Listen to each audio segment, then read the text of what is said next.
जर तुम्ही 2 वांगी, काही बोंबील, 1 टोमॅटो, 1 कांदा, 2 लसणीच्या पाकळ्या आणि कोथिंबीर घेतली आणि हिरवी मिरची घेतली तर मस्त अशी एक रेसिपी बनवू शकता। तर इथं मी ओले बोंबील घेतलेले आहेत, 6 घेतलेले आहेत, मीडियम साईजचे आहेत आणि त्यांचे असे तुकडे करून घेतलेले आहेत। हे बघा, तर तुकडे करण्यासाठी कैची वापरा, त्याने कैचीने मस्त इझिली याचे तुकडे होतात सुरीपेक्षा। आणि नंतर ही जी 2 वांगी आहेत ती मी स्वच्छ धुवून घेतलेली आहेत। आता मी कापून घेणार आणि पाण्यामध्ये घालून ठेवणार आहे त्याच्या फोडी। तर हे जे बोंबील आहेत ना ते आपल्याला स्वच्छ असे धुवून घ्यायचे आहे। तर बोंबलांमध्ये असा कचरा वगैरे असतो, त्यामुळे 2 ते 3 वेळा पाण्याने हे स्वच्छ असे धुवून घ्यायचे आहे। तर बघा, पाण्याने 2-3 वेळा मी हे स्वच्छ असे धुवून घेतलेले आहेत। आता छान असे धुवून झाल्यानंतर आपल्याला यांना भाजून घ्यायचं आहे। त्यामुळे कढई गरम करून घेतले आणि याच्यामध्ये हे बोंबील घालायचे आणि त्याचा मस्त असा वास सुटेपर्यंत छान परतवत आपल्याला हे बोंबील मस्त असे भाजून घ्यायचे आहेत। बोंबलाची खूप मस्त अशी रेसिपी आहे। तर पावसाच्या दिवसात आपल्याला मच्छी पटकन मिळत नाही किंवा त्याचे भाव खूप वाढलेले असतात, तर त्यावेळी अशा सुक्या मच्छींच्या मस्त अशा रेसिपी करायच्या असतात। त्याच्यापैकी ही एक बोंबलाची रेसिपी आहे। तर हे बघा, वांगी मी अशी चौकोनी कापून घेतलेली आहे, तुम्ही हवी तर अशी उभीसुद्धा कापून घेऊ शकता। एक बटाटा आहे, तो पण मी स्वच्छ धुवून घेतला आणि त्याच्या पण मी अशा फोडी करून घेतलेल्या आहेत। इथं आपले बोंबील जे आहे ते मस्त असे भाजून झालेले आहेत, मस्त एकदम छान असे भाजून घ्यायचे त्यांचा वास सुटेपर्यंत। आता मी हे बोंबील काढून घेते। आता कढईमध्ये तेल घ्यायचं फोडणीसाठी, तुम्हाला जेवढ्या प्रमाणात पाहिजे तसं तेल घ्या। इथं मी 2 चमचे घेतलेलं आहे आणि तेल गरम झालं की मग याच्यामध्ये 4-5 ठेचलेल्या लसणाच्या पाकळ्या घालायच्या, आवर्जून घाला, खूप छान टेस्ट येते। आणि लसूण चांगला परतवून घ्यायचा त्याचा वास येईपर्यंत। तर छान असा लसूण परतवून घ्यायचा आणि नंतर मग याच्यामध्ये आपल्याला 1 कांदा घालायचा आहे बारीक चिरलेला। तर छान असा लसूण परतवून झाल्यानंतर मी याच्यामध्ये हा 1 कांदा घातलेला आहे बारीक चिरलेला। कांदा पण छान परतवून घ्यायचा, अजिबात कच्चा ठेवायचा नाही आहे। तर कांदा कच्चा राहिला ना तर ही रेसिपी खूप छान अशी लागत नाही। छान असा परतवून घ्यायचा कांदा, मस्त असा मऊ पडेपर्यंत आणि हलकासा ब्राउनिश होईपर्यंत। तर बघू शकता कांदा छान परतवून झालेला आहे। आता याच्यामध्ये 1 टोमॅटो घालायचा आहे बारीक चिरलेला आणि तो पण छान अगदी परतवून घ्यायचा आहे। तर गॅसची फ्लेम मिडियम ठेवायची आणि टोमॅटो पण आपल्याला मस्त असा मऊ पडेपर्यंत परतवून घ्यायचा आहे। टोमॅटो छान मऊ पडलेला आहे, छान परतलेला आहे। आता याच्यामध्ये भाजून धुवून ठेवलेले जे बोंबील आहेत ते घालायचे आहेत। आता तुम्हाला जेवढ्या क्वांटिटीमध्ये बोंबील पाहिजेत ना त्या क्वांटिटीमध्ये तुम्ही बोंबील इथे ॲड करायचे आहेत। कमी हवे असतील तर कमी, जास्त हवे असतील तर जास्त। आणि बोंबील पण या फोडणीमध्ये छान असे परतवून घ्यायचे आहेत मस्त एकदम।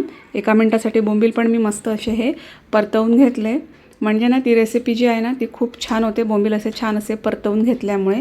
नंतर याच्यामध्ये मसाले घातलेले आहेत। 1 चमचा मी याच्यामध्ये कांदा लसूण मसाला, 2 चमचे मी मालवणी भाजका मसाला आणि पाव चमचा हळद घातलेली आहे। मसाल्यांची क्वांटिटी तुमच्या आवडीनुसार तुम्ही कमी जास्त करू शकता, तुमचा कोणताही घरगुती मसाला इथं वापरू शकता। मी कांदा लसूण मसाला वापरला, त्याच्यामध्ये थोडीशी टेस्ट आहे ना ती अजून छान येते। नंतर मग जो कापून ठेवलेला धुवून ठेवलेला बटाटा आहे तो इथे ॲड केलेला आहे, वांगी ॲड केलेली आहेत। वांगी पण तुम्हाला कमी जास्त हवी असतील तर त्याप्रमाणे तुम्ही त्यांची क्वांटिटी ठेवू शकता। आणि वांगी आणि बटाटा याच्यामध्ये ॲड केल्यानंतर मग याच्यामध्ये मीठ घातलेलं आहे। मी इथं कांदा लसूण मसाला वापरला आहे, बोंबील पण वापरले आहेत, त्याच्यामुळे मिठाची क्वांटिटी कमी ठेवायची आहे। 2 कोकमं घालायची आहेत, तर त्याने कसं चव खूप छान येते, कारण आपण इथं बोंबील वापरले आहेत ना म्हणून। आता हे छान असं सगळं मस्त असं परतवून घ्यायचं। सगळा मसाला जो आहे तो सगळ्या भाजीला असं छान असा लागला पाहिजे। तर मस्त असं छान असं हे परतवून घेतल्यानंतर मग याच्यामध्ये आपल्याला पाणी घालायचं आहे। तर पाणी खूप घालायचं नाही आहे, भाजीच्या बेताचंच आपल्याला पाणी घालायचं आहे आणि याला एक मस्त अशी उकळी येऊ द्यायची आहे पाण्याला। तर पाण्याला मस्त अशी उकळी येईल इथपर्यंत आपल्याला हे छान असं मस्त असं गरम करून घ्यायचं आहे, म्हणजे आपली भाजी ना मस्त शिजते। चांगली अशी उकळी येऊ दिली की, समजा थंड ह्याचे तर तुम्ही लगेच तर त्याला वाफवायला ठेवलं तर तेवढी भाजी छान शिजत नाही। मस्त अशी उकळी आल्यानंतर याच्यावर मी झाकण ठेवलं आणि स्लो गॅस फ्लेमवर याला मस्तपैकी 15 ते 20 मिनटासाठी शिजत ठेवायचं आहे। वरतून पण मी पाणी घातलेलं आहे, जेणेकरून भाजी दोन्ही बाजूने शिजेल आणि खाली लागणार पण नाही। तर 15 ते 20 मिनटानंतर बघू शकता मस्त अशी आपली जी भाजी आहे ती छान अशी शिजलेली आहे। इथं वांगं पण शिजलेलं आहे, बटाटा पण चांगला शिजलेला आहे। स्लो गॅस फ्लेमवरच आपल्याला ही वाफवून घ्यायची आहे भाजी। तुम्हाला समजा ही झटपट करायची असेल तर तुम्ही ही भाजी कुकरमध्ये सुद्धा करू शकता। तर बघू शकता मस्त असा तेलाचा तवंग पण ह्या भाजीला सुटलेला आहे, सगळे मसाले मस्त असे त्या भाजीला लागलेले आहेत। वांगं बटाटा सगळे छान अगदी शिजलेलं आहे. तर आता काय करायचं आहे, तर याच्यामध्ये आपल्याला एक वाटण घालायचं आहे, ते म्हणजे कांदा आणि खोबऱ्याचं वाटण आहे. तर थोड्याशा तेलावर मी थोडंसं आलं, लसूण, कांदा परतवून घेतला. त्याच्यामध्ये मी ओलं खोबरं घातलं, थोडीशी हिरवी कोथिंबीर घातली आणि ते मस्त असं परतवून घेऊन थंड झाल्यानंतर मिक्सरमधनं फिरवून घेतलेलं आहे. तर ते वाटण घालायचं एक मोठी वाटी आणि ते वाटण मात्र आपल्याला एकदम बारीक लावायचं नाही, हलकं जाडसर असं वाटण लावायचं आहे. ओल्या खोबऱ्याच्या ऐवजी तुम्ही सुकं खोबरं पण वाटण्यासाठी वापरू शकता. आता ते वाटण घातल्यानंतर हे सगळं छान असं एकत्र करून घ्यायचं मस्त आणि पुन्हा एकदा याला 10 मिनटाची वाफ द्यायची मंद गॅस फ्लेमवर. 10 मिनटानंतर तुम्ही बघू शकता मस्त वाटण त्या भाजीमध्ये छान असं मिक्स झालेलं आहे आणि मस्त असं हे बघा वांगा, बटाटा आणि बोंबलाचं आपलं कालवण किंवा रस्सा भाजी इथं तयार झालेली आहे. शेवटी हिरवी कोथिंबीर घालायची. भाकरीसोबत किंवा चपातीसोबत ही रेसिपी खूप छान लागते. तर नक्की आवर्जून करा. पावसाळ्यामध्ये मच्छी मिळत नाही, मासे मिळत नाही, तर त्यावेळी तुम्ही अशी मस्त अशी चटपटीत आणि सुंदर अशी ही सुक्या बोंबलाची आणि वांग्या बटाट्याची भाजी करू शकता. बघू शकता किती मस्त अशी झालेली आहे. तर नक्की ट्राय करा ह्या पद्धतीने, खूप छान लागते. तर तुम्हाला हा व्हिडिओ कसा वाटला ते मात्र कमेंट्समध्ये मला नक्की सांगा.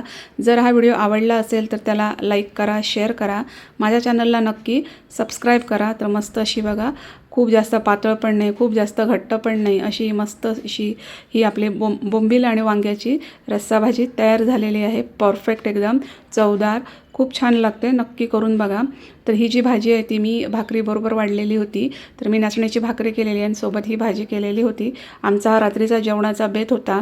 तर तुम्हाला ही रेसिपी कशी वाटली ती मात्र कमेंट्समध्ये नक्की सांगा आणि जर तुम्ही ही रेसिपी बनवली तर ती कशी झाली ते पण मला कमेंट्समध्ये नक्की सांगा. तर मस्त अशी ही वांग्या बटाट्याची भाजी एन्जॉय करा. व्हिडिओ बघितल्याबद्दल धन्यवाद. थँक्यू.